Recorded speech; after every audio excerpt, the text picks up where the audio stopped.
Welcome दोस्तों। इस video में बात करेंगे इस वक्त सोशल मीडिया पर क्या वायरल चल रहा है। ये खबर काफ़ी वायरल हो रही है। खबर में बताया जा रहा है कि बस के अंदर एक जहरीली हवा फैली और इस जहरीली हवा की वजह से लगभग 4 लोग बेहोश हो गए। और इस हवा का कारण बताया जा रहा है एक इंसान का पाद। जी हाँ, मैं मजाक नहीं कर रहा हूँ। ये अखबार में छपी खबर है और जिसने वो पादा है उसका कहना है कि उसको गैस की तकलीफ है। और सिर्फ उतना ही नहीं, बस के लोगों का तो ये कहना है कि ये जानबूझ करके की गई साजिश है। मतलब उसको सिर्फ गैस की तकलीफ नहीं है, आरोपी को उसने जानबूझ करके ऐसा किया है जिसकी वजह से पूरे बस में अफरा तफरी मच गई।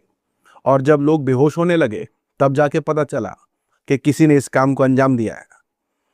अब मैं समझा कि लोग न्यूज़पेपर पढ़ना क्यों छोड़ चुके हैं। देखिए, ये तो रही वो खबरें जो काफ़ी इस वक्त चर्चा में है, लेकिन जो बड़ी अपडेट है आपके साथ शेयर करेंगे कि कॉकरोच जनता पार्टी का प्रोटेस्ट था, उसमें किस तरीके के नारे, किस तरीके की बातें, गोदी मीडिया के साथ क्या मामला सामने आया। उसी के साथ साथ आपको मैंने एक खबर बताई थी कि ओमान के सी में भारतीय एक शिप था, जी हाँ, जिस पर यूएस की नेवी ने हमला किया और उसके बाद 3 लोगों की मौत की खबर आई, 3 भारतीय लोगों की। उनमें से एक का जो पिता है वो रो रो करके नीचे ट्वीट में जो आर्टिकल्स आते हैं उसके नीचे मांग कर रहा है कि मेरे बेटे की जानकारी मुझे दो। ऐसे तो अभी वो इंटरव्यू दे रहा है न्यूज़ को, लेकिन जब वो रो रहा था तब कुछ उसके पुराने ट्वीट सामने आया कि वो किस तरीके से मुस्लिम महिलाओं के हिजाब पर कमेंट करता था। क्या कुछ करा था उसने, वो मैं आपके साथ रिपोर्ट में पेश करूंगा। और उसी के साथ साथ किस तरीके की मुसलमानों के साथ जो मामलात होते हैं, कहीं रिलीजियस स्लोगन लगाने के, कहीं हिंसा के आरोप, यानी तमाम तरीके की अपडेट्स और वीडियोस काफ़ी वायरल है, शेयर करेंगे। और उसी के साथ साथ जो कॉमेडी शो के अंदर आजकल होने लगा है उसको लेकर के नविका कुमार का टेक आया, मतलब उन्होंने उस पर अपना टेक लिया है। ऐसे तो कार्रवाई हो रही है उन लोगों के ऊपर जो जोक मार रहे थे गंदा सा, लेकिन अब नविका कुमार के उस टेक पर वीर दास का टेक आया है। मैं शेयर करूंगा, काफी सारी अपडेट्स होने वाली इस वीडियो में। तो आगे बढ़ने से पहले चैनल को सब्सक्राइब कर लीजिएगा। तो पहली अपडेट आपको बता दें कि कॉकरोच जनता पार्टी का पुणे में प्रोटेस्ट था और जैसे कि अमूमन जिस तरीके की तस्वीरें जंतर मंतर से देखी गई थी उसी तरीके की तस्वीरें देखी गई हैं जहां गोदी मीडिया का बहिष्कार, गो बैक के नारे। क्या चला, वीडियो देखिए।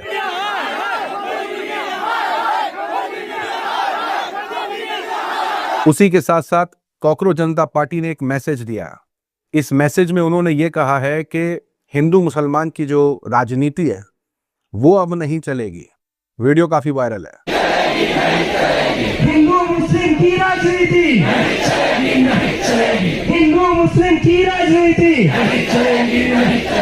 उसी के साथ साथ खबर निकल के आ रही है कि हरियाणा की एक टीचर थी जो कि एज अ गेस्ट प्रोटेस्ट में बुलाई गई थी, गेस्ट टीचर के रूप में। खबर निकल के आ रही है कि उनको सस्पेंड कर दिया गया। अब इस वजह से किया गया है कि वो कॉकरोच जनता पार्टी के प्रोटेस्ट में गई थी, एज अ गेस्ट टीचर गई थी, या किस वजह से ये पता नहीं चला, लेकिन फौरन ये एक्शन लिया गया जंतर मंतर पर प्रोटेस्ट के बाद।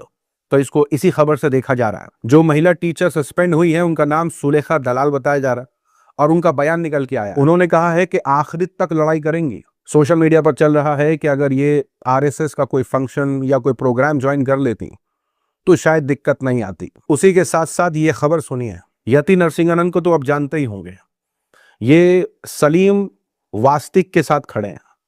सलीम वास्तिक के बारे में मैं बता चुका हूं एक रिपोर्ट के अंदर, आगे बताऊंगा, लेकिन कैसे यति सलीम वास्तिक को शेर बुला रहे हैं। बयान वायरल है, सुनिए पहले।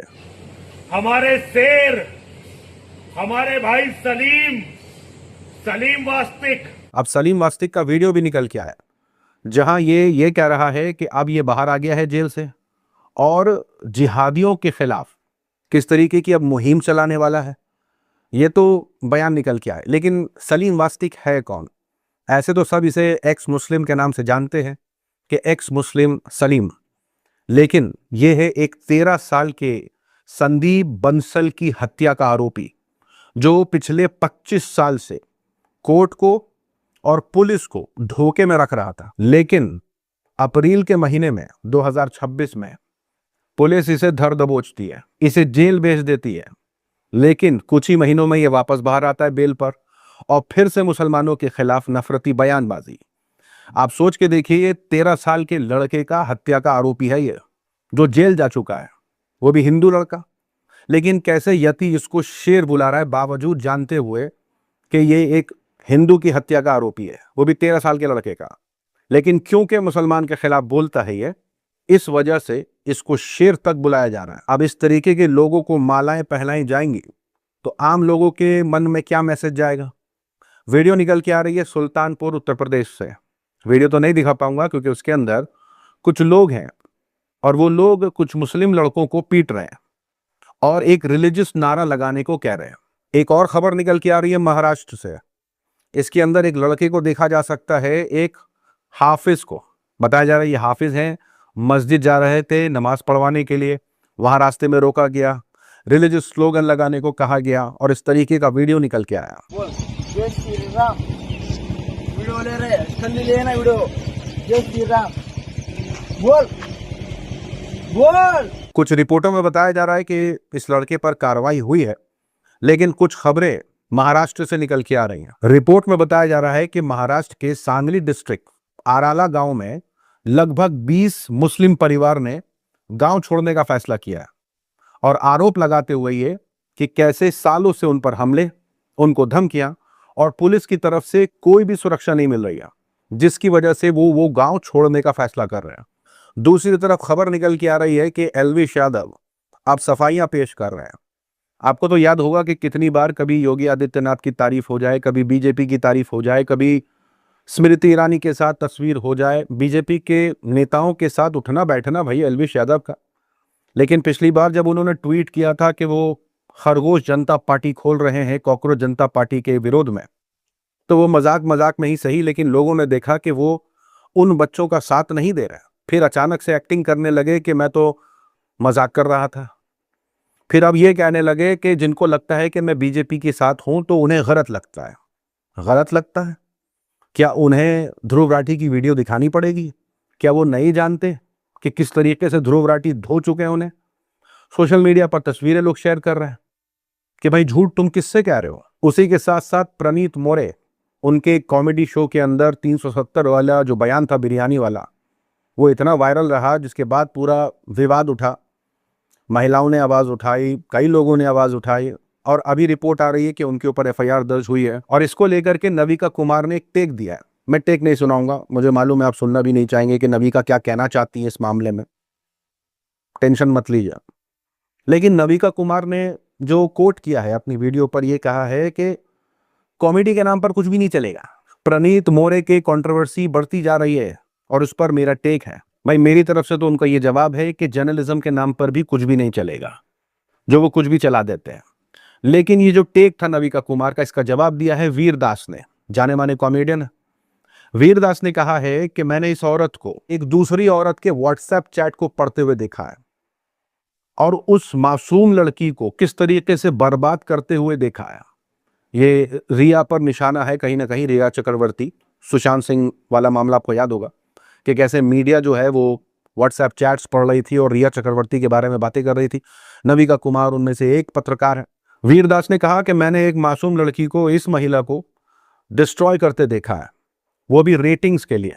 मैंने इसी औरत को, मुझे यानी वीरदास अपने आप को कह रहे हैं कि वीरदास को यानी मुझे इसी औरत को एंटी नेशनल बुलाते देखा है जब मैंने महिला सुरक्षा पे बात करी है। लेकिन आज नविका क्या कह रही है कि ये अब कंसर्न है इस तरीके के जोक्स पर। तो वीरदास का कहना है कि भाई गिव मी अ ब्रेक, और यही मेरा टेक है। उसी के साथ साथ मैंने आपके साथ रिसेंट एक रिपोर्ट पेश करी थी पिछले शो में, जहां मैंने बताया था कि ओमान की सी में इंडिया का एक शिप था जिस पर यूएस नेवी ने हमला किया, जिसमें 3 भारतीयों की मौत हो गई। अब हुआ ये कि उन 3 मौतों में से जो एक लड़के की मौत हुई है, उसके पिता ने लगातार कुछ मीडिया को सवाल भेजे, पूछा अपने बच्चे के बारे में कि मेरा बच्चा कहाँ है, क्योंकि उसका कुछ पता नहीं चल रहा था। नाम है राजेश शर्मा।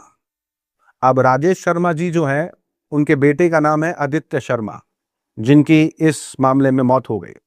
अब देखिए, एक पिता है और बेटे को खोया है तो एक दुख होता है, और मैं तहे दिल से इस मामले को लेकर के उनके साथ हूं कि भाई दुख बांटना चाहिए। लेकिन सवाल यहां यह खड़ा हो रहा है कि राजेश जी कैसा ट्वीट करते हैं।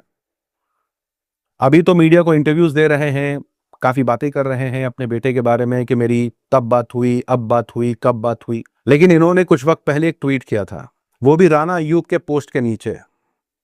इन्होंने ट्वीट किया था कि मैं ईद मनाना चाहूंगा हर मुस्लिम महिला के साथ जो बुर्का और हिजाब स्ट्रिक्टली पहनते हैं, मतलब पूरी मजहबी हैं, जो बुर्का हिजाब स्ट्रिक्टली फॉलो करती हैं, और ये उनके साथ ईद मनाने की बातें कर रहे थे। और साथ में ये कह रहे थे कि ये मुस्लिम महिलाएं जब मुझे ज्वाइन कर लें इस ईद सेलिब्रेशन में, तो मैं चाहता हूं कि ये अपने बुर्खे और हिजाब को उतार फेंकें और मेरे साथ सेलिब्रेट करें और शुरुआत करें डांस से। और आगे कहते हैं कि पूरी रात तक आनंद, चांद छुपने तक। अब सोशल मीडिया पर यह कहा जा रहा है कि देखिए आपने अपना बेटा खोया इस हादसे में, लेकिन नफरत किस लेवल की थी कि आप इस तरीके की बातें कर रहे हैं मुस्लिम महिलाओं को लेकर के। इंसान को अपना कभी पुराना ट्वीट खंगाल के देख लेना चाहिए कि वो कितनी घिनौनी और कैसी बातें अपने ट्वीट के जरिए वो करता रहता है। खैर, अभी तो यही बातें चल रही है कि उन्होंने अपने बेटा खोया है, लेकिन ये ट्वीट उनका खासा वायरल है। अभी के लिए इतना ही। अपनी राय सुझाव कमेंट में जरूर बताएं। मिलूंगा अगले वीडियो में, तब तक के लिए अपना ख्याल रखें।